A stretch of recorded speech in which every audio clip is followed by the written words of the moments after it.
Khotbah Minggu hari ke-287 13 tentang bertahun 2024. Habakuk pasal 2 ayat 1-4. Perikop jawaban Tuhan kepada Habakuk. Pada minggu ini di hari yang ke-287 tanggal 13 Oktober diambil dari kitab Habakuk pasal 2 ayat 1 sampai dengan 4. Perikop jawaban Tuhan kepada Habakuk. Dan sebagai ayatnya kita bacakan sebagai berikut. Orang yang benar akan hidup oleh karena percayanya. Aku mau berdiri di tempat pengintaianku dan berdiri tegak di menara.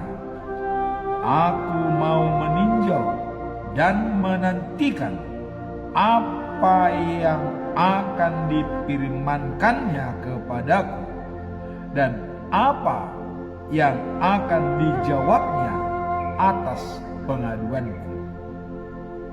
Ayat 2. Lalu Tuhan menjawab aku, demikian, tuliskanlah penglihatan itu dan ukirkanlah itu pada loh-loh, supaya orang sambil lalu dapat membacanya. Sebab penglihatan itu masih menanti saatnya, tetapi ia bersegera menuju kesudahannya dengan tidak menipu. Apabila berlambat-lambat, nantikanlah itu. Sebab itu sungguh-sungguh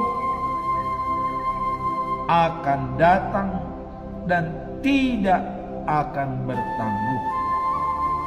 Ayat 4. Sesungguhnya orang yang membusungkan dada tidak lurus hatinya, tetapi orang yang benar itu akan hidup oleh percayanya. Demikian firman Tuhan khotbah pada minggu ini. Nah, sebelum kita masuk dalam khotbah, ya, kita tetap membicarakan firman Tuhan selama bulan Oktober. Ya. Apa firman Tuhan dalam bulan Oktober? Topiknya adalah merupakan dari Paulus kepada jemaat yang ada di Korintus, pesan. Serahkanlah hidupmu kepada Tuhan, menjadi persembahan yang hidup dan benar. Persembahan yang hidup dan benar dijabarkan dalam Roma pasal 12 ayat 1 sebagai berikut. Karena itu, saudara-saudara, demi kemurahan Allah, aku menasihatkan kamu supaya kamu mempersembahkan tubuhmu sebagai persembahan yang hidup, yang kudus, dan yang berkenaan kepada Allah. Itulah ibadahmu sejati. Jadi, ibadah sejati jelas adalah persembahan hidup kita kepada Tuhan.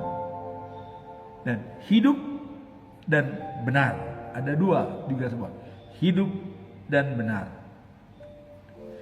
Hidup di sini, apa itu yang hendak katakan diri kita yang hidup? Ada 3 unsur. Hati nurani, kemudian jiwa kita, dan yang ketiga adalah kekuatan kita. Tiga ini harus kita persembahkan sebagai persembahan yang hidup. Nah kemudian, benar. Apa yang dimaksud dengan benar? Benar adalah sesuai ajaran Alkitab. Apa itu ajaran Alkitab? Martin Luther mengatakan sola gratia. Keselamatan itu adalah anugerah.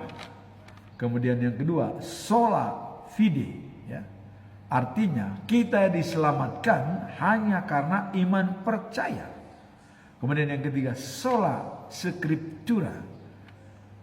Hanya Alkitab, kebenaran firman Tuhan, mendapatkan anugerah itu adalah merupakan keselamatan, itu adalah anugerah dan dibenarkan karena firman itu ada tertulis dalam Alkitab.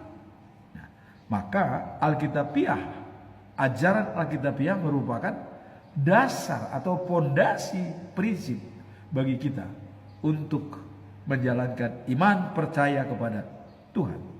Nah, topik khotbah hari ini yaitu jawaban Tuhan kepada Habakuk bahwa orang benar akan hidup oleh percayanya. Namun sebelum kita masuk dalam khotbah hari ini, kita lihat dulu apa yang didapat dalam prakhotbah atau epistel. Ya. Epistel pada minggu ini yaitu Roma pasal 1 ayat 16 sampai dengan 17. Ya.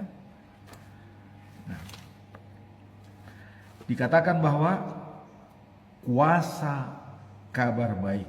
Kabar baik itu ada dalam Injil Lukas, ya, Injil Markus, Injil Matius, Injil Yohanes. Itu kabar baik.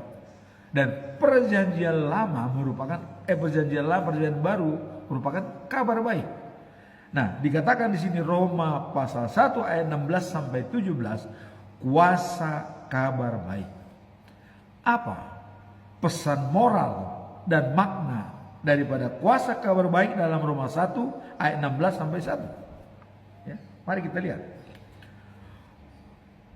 Ini mengungkapkan kekuatan dan kesetiaan dan keutamaan Injil sebagai sumber keselamatan bagi setiap orang yang percaya. Jadi jelas di sini adalah mengungkapkan bahwa kekuatan dan keutamaan Injil sebagai sumber kekuatan dan sumber keselamatan bagi orang yang percaya. Jadi jelas bahwa kuasa kabar baik itu Injil sebagai kekuatan dan keselamatan bagi setiap orang. Ayat Alkitab pasal 1 ayat 16 sampai 17 dikatakan, sebab aku tidak malu akan Injil, karena Injil adalah kuasa Allah untuk menyelamatkan setiap orang yang percaya. Jadi Injil itu kuasa Allah. Jadi kita tidak perlu malu menggunakan Injil, karena dia adalah kuasa Allah untuk menyelamatkan setiap orang yang percaya. Itulah prakhotbah. Nah, pertama-tama untuk orang Yahudi, sebab di dalamnya nyata kebenaran Allah. Contoh-contoh waktu di Gunung Sinai, Tuhan berfirman dengan 10 hukum. Itulah kebenaran firman. Jadi diutamakan memang terutama pada Yahudi, sebab di dalamnya nyata kebenaran. Artinya kebenaran itu sudah disampaikan sejak bangsa Israel keluar dari Mesir sampai ke tanah Kanaan, dan kemudian setelah di tanah Kanaan mereka bisa mengusir daripada musuh-musuhnya, Moab, Amon, Edom, itu semua bisa dikalahkan hanya karena kebenaran firman, campur tangan Tuhan. Karena Tuhan sudah menjanjikan tanah Kanaan buat bangsa Israel. Nah, ayat-ayat ini menekankan kekuatan Injil sebagai sumber keselamatan bagi semua orang yang berpijak pada iman dan bukan pada perbuatan. Nah, jadi di sini iman. Karena perbuatan bisa saja orang berbuat tapi tanpa dengan iman. Tetapi iman tanpa perbuatan adalah mati, ya. Yakobus 2 ayat 17. Nah, ini menjelaskan betapa pentingnya iman dalam hubungan kita dengan Tuhan, ya. Itulah makanya dikatakan tadi sola fide. Kita diselamatkan karena iman percaya kepada Tuhan. Kita diselamatkan karena kita sudah dibaptis dalam nama Tuhan Yesus Kristus, Allah Bapa dan Roh Kudus. Kita diselamatkan dengan iman. Nah, dalam konteks ini Injil menjadi jembatan yang menghubungkan kita dengan kebenaran hidup yang diperoleh melalui Yesus Kristus. Nah, jadi Injil lah sebagai jembatan untuk mengetahui semuanya. Nah, itulah dikatakan sola scriptura. Hanya dengan Injil, Alkitab, kebenaran firman Tuhan itu akan dijabarkan. Inilah perikop, yaitu kuasa kabar baik. Sekarang kita masuk dalam khotbah hari ini, ya. Ya. Dalam perikop, ya, pasal 2 ayat 1, kita diajak untuk melangkah, ya, ke menara penjagaan sebagai simbol dari kewaspadaan dan kesediaan untuk mendengar apa yang Tuhan ingin sampaikan. Nah, jadi di sini dia katakan tadi adalah pergi ke menara dan mendengarkan apa yang akan disampaikan oleh Tuhan. Ini sebagai simbol. Artinya mau dia merenung, mendengarkan, pergi ke menara, bahwa firman Tuhan itu sangat-sangat penting bagi Habakuk. Dia ingin mendengarkan apa pesan Tuhan. Nah, dikatakan dalam konteks ini Habakuk, ya, menggambarkan sikap seorang nabi yang mengambil posisi untuk mengamati dan mencari wahyu dari Tuhan. Nah, ini menunjukkan bahwa kita perlu mengambil waktu untuk berdoa, membaca firman Tuhan, dan menunggu dengan sabar untuk mendapatkan bimbingannya. Jadi berdoa, baca firman, merenung, inilah katanya siap-siap. Dan di sini di ayat pasal 2, waktu pasal 2 tadi ayat 1 dikatakan bahwa saya hendak berdiri di tempat penjaga dan berdiri di atas menara. Saya akan mengamati untuk melihat apa yang akan diucapkan Tuhan kepadaku dan apa yang akan dijawabnya terhadap, ya, permintaan Habakuk. Ya. Inilah kewaspadaan daripada Habakuk, ya. Dia sampai ke menara, merenung, mendengar, itu sebagai simbol. Artinya siap menerima apa pesan Tuhan.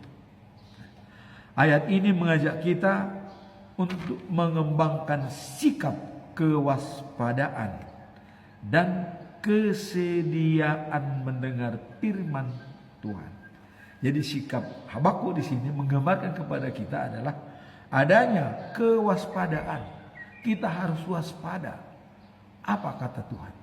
Dan itu ada di relung-relung sunyi hidup ini. Apa kata Tuhan? Apa kata hati? Ya. Nah, dalam posisi yang diambil Habakuk itu terlihat betapa pentingnya untuk, ya, merenungkan dan mencari petunjuk ilahi dalam hidup kita, terutama ketika menghadapi tantangan. Nah, jadi di sini dikatakan pentingnya kita merenung, ya, dan mengambil hikmah, ya. Dan terutama ketika kita menghadapi tantangan. Jadi kita merenung dan kemudian kita untuk mencari petunjuk ilahi. Apa petunjuk ilahi? Kita cari. Dan dalam hidup kita banyak tantangan. Jadi di sini Habakuk dengan dia waspada, pergi ke menara dan mendengar apa yang dikatakan Tuhan, adalah suatu sikap yang bijaksana untuk merenungkan dan apa pesan daripada Tuhan. Nah, hal ini ya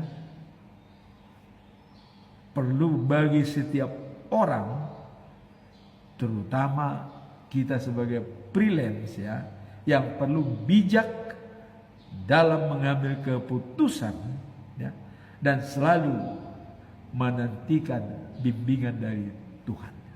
Jadi keputusan bijak dan menerima bimbingan dari Tuhan.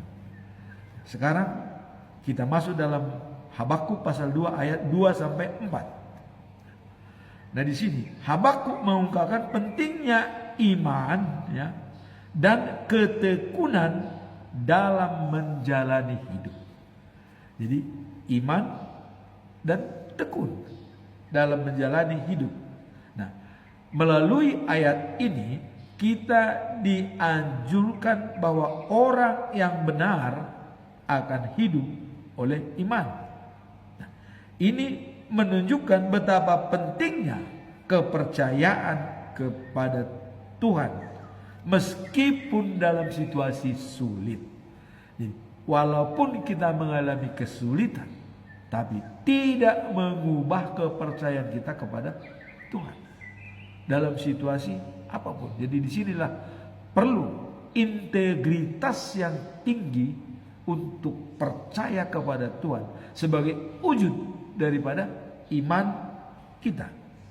Nah, melalui ayat ini kita diajarkan bahwa orang yang benar akan hidup oleh iman, menunjukkan betapa pentingnya kepercayaan kepada Tuhan meskipun dalam situasi sulit.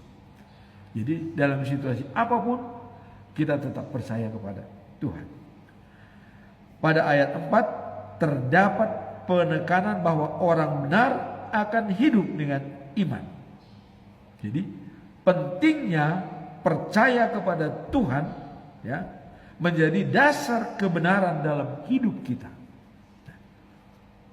Berulang kali saya katakan, Yesus mengatakan ya, dalam Yohanes 3 ayat Yohanes 6 ayat 35 ya, dikatakan bahwa akulah roti dan hidup. Barang siapa datang kepada saya akan tidak pernah kelaparan. Ini dikatakan. Kemudian barang siapa yang percaya kepada saya tidak akan pernah kehausan. Artinya bersama dengan Yesus adalah hidup yang kekal dan sejati, menjadi jaminan bagi kita. Inilah yang dikatakan pentingnya percaya kepada Tuhan ya, menjadikan dasar keberadaan dalam hidup kita. Nah, dalam konteks ini ya, yang lebih luas lagi adalah ayat sebelumnya, yaitu menggambarkan bahwa Tuhan menantikan visi dan mengharapkan agar setiap orang mampu memahami dan memberitakan wahyunya. Jadi wahyunya seperti pada Habakuk, dia mendapatkan penglihatan ya.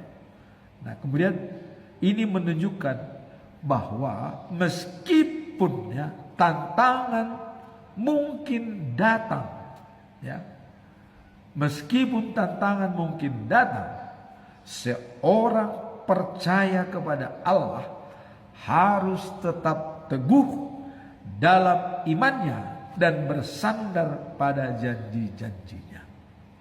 Jadi teguh dalam iman dan bersandar pada janji-janjinya. Apa janji-janji Tuhan? Dia akan datang kedua kalinya. Dan janji itu pasti ditepati. Nah makanya dalam menanti janji tersebut kita perlu sabar. Kapan itu datangnya? Kita tidak tahu, hanya Tuhan yang tahu. Tapi itu pasti datang. Lambat atau cepat itu pasti akan datang. Nah, seperti pengkhotbah seperti John Calvin juga menekankan ya, hidup dalam iman bukan hanya tentang ya keajaiban, tetapi juga tentang tindakan nyata yang menunjukkan kebergantungan kepada Tuhan. Jadi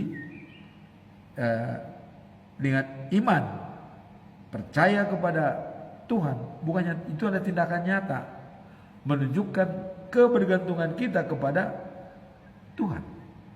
Nah, ini identik dengan Yakobus 2 ayat 17 bahwa iman tanpa perbuatan adalah mati. Jelas dikatakan dalam Yakobus 2 ayat 17. Nah kemudian ya, dalam Yakobus juga dikatakan, jadilah pelaku firman Tuhan. Ya. Sebab kalau kita hanya mendengar saja ya, tanpa menjalankan, sama dengan menipu diri sendiri. Sama dengan menipu. Ya. Dalam bulan September kita sudah diajak, jadilah pelaku firman. Ya. Dalam Yakobus pasal 1 ayat 22 dikatakan ya, tetapi hendaklah kamu menjadi pelaku firman dan bukan hanya pendengar saja. Sebab kalau bukan demikian, kamu menipu diri sendiri. Jadi kalau kita mendengar firman tapi tidak menjalankan, itu sama dengan penipu. Nah di sini tadi dikatakan iman tanpa perbuatan adalah mati. Nah kemudian ya dalam perikop kita pada hari ini ialah jawaban Tuhan kepada Habakuk bahwa orang benar akan hidup oleh percayanya. Jadi jelas sekarang berarti bahwa iman tanpa perbuatan adalah mati. Berarti kita orang yang benar itu adalah dibenarkan karena iman. Nah, kemudian dalam konteks ini ya, lebih luas ya, dikatakan bahwa visi mengharapkan agar setiap orang mampu memahami dan memerintahkan wahyunya. Apa yang diwahyukan Tuhan kepada kita? Kita masing-masing pasti punya talenta berhubungan dengan Tuhan. Dan ada yang diwahyukan kepada kita ada. Ya. Waktu kita naik CD, itu firman Tuhan sudah terpatri dalam diri kita. Waktu CD. Kemudian dalam melangsungkan perkawinan pun ada firman Tuhan yang terpatri dalam diri kita. Ada ayat yang diberikan. Kemudian bagi orang yang hamba Tuhan, waktu dia ditabalkan sebagai penatua atau pendeta, atau dia ada ayat tertentu yang terpatri dalamnya. Itulah wahyu, itulah yang harus kita jabarkan dalam visi misi kita setiap saat. Maka saya katakan selalu mulai dengan tujuan akhir. Apa tujuan akhir? Surga. Life after life, the news of Jerusalem. Untuk mencapai tujuan akhir tersebut, apa yang sudah dipatrikan pada diri kita? Waktu kita CD, waktu kita menjalankan pernikahan, waktu kita ditabalkan menjadi hamba Tuhan. Bagi orang yang sebagai penatua dan pendeta. Tapi bagi orang yang tidak penatua, bagi orang yang kawin, ya ada dua, waktu CD dan perkawinan. Tapi bagi orang yang tidak pernah kawin dan bukan hamba Tuhan, ada satu, waktu CD. Kita dibekali pendasar firman Tuhan terpatri dalam diri kita. Itulah modal dasar kita untuk mewahyukan apa yang dikatakan Tuhan. Ya.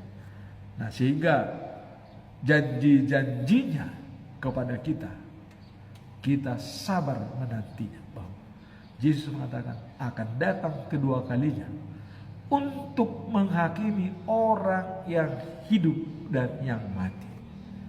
dalam kepercayaan kepada Yesus, ya. Aku percaya kepada Tuhan Yesus Kristus dan Dia akan datang untuk menghakimi orang yang mati dan yang hidup. Datang. Kapan itu datang? Nah, di sini tadi dikatakan sabar, ya. Sabar kita menantinya. Nah, jadi Habakuk 2 ayat 4, tetapi orang yang benar akan hidup oleh iman. Sola fide. Kita dibenarkan karena iman.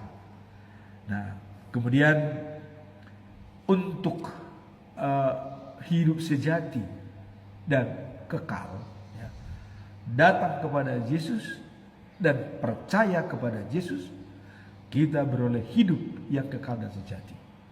Dalam Yohanes pasal 6 ayat 35, Yesus berkata, "Akulah roti yang hidup. Barang siapa datang kepadaku tak akan lapar. Barang siapa percaya kepadaku tidak akan haus." Apa maksud Yesus? Bahwa kehidupan kekal yang abadi dan sejati tidak akan haus dan tidak akan lapar ada pada Tuhan Yesus. Maka datanglah kepadanya. Maka dia juga mengatakan, "Akulah jalan, hidup, dan kebenaran. Tanpa melalui aku tidak ada yang sampai ke Bapa." Kenapa dikatakan tanpa melalui Dia? Ya karena Bapa itu Dia sendiri. Yesus mengatakan, "Aku berada di dalam Bapa, Bapa berada di dalam aku." Terus masih ragu dengan pernyataan ini? Itulah Yesus loh yang mengatakan sendiri, "Bapa di dalam aku di dalam Bapa. Barang siapa tinggal di dalam aku dan aku di dalam dia, dia akan berbuah banyak." Apa itu buah? Damai sejahtera, kasih. Nah, itulah 9 buah roh. Galatia 6 ayat 22. Galatia 5 ayat 22. Ya. Buah-buah roh. Damai sejahtera, sukacita, kesabaran, ya. Dan kelemah lembutan dan penguasaan diri. Ini lebih ditekankan. Penguasaan diri. Amsal 16 ayat 32. Orang sabar melebihi seorang pahlawan. Orang yang menguasai diri melebihi seseorang menaklukkan sebuah kota. Jadi kita dengan sabar dan menguasai diri itu melebihi seorang panglima, melebihi seorang pahlawan. Coba, pahlawan-pahlawan yang gugur itu apa jasa mereka? Bukan main, mengorbankan dirinya, mengorbankan apa yang dimiliki demi negara. Dia menjadi pahlawan. Tapi di sini dikatakan orang sabar melebihi seorang pahlawan, melebihi mereka kalau kita sabar. Kemudian menguasai diri melebihi menaklukkan sebuah kota. Inilah khotbah pada minggu ini.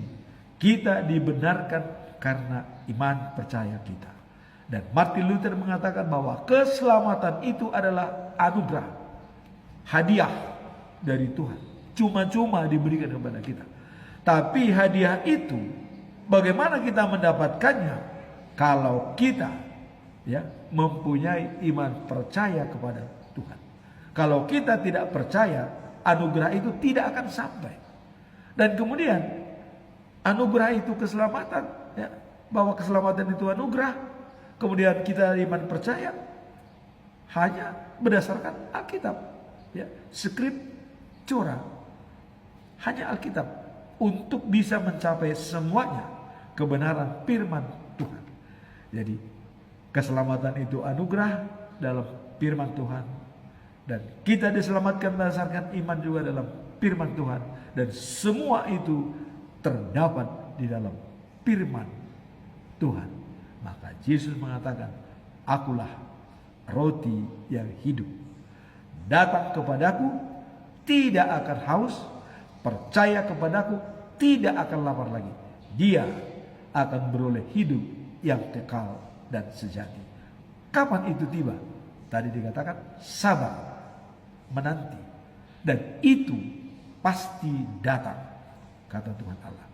Mari kita sabar menunggu kedatangan Tuhan dan selalu menjaga iman percaya kita agar tetap kita dijaga, hidup kita serahkan sebagai persembahan yang hidup dan benar kepada Tuhan. Amin. Tuhan memberkati kita semua.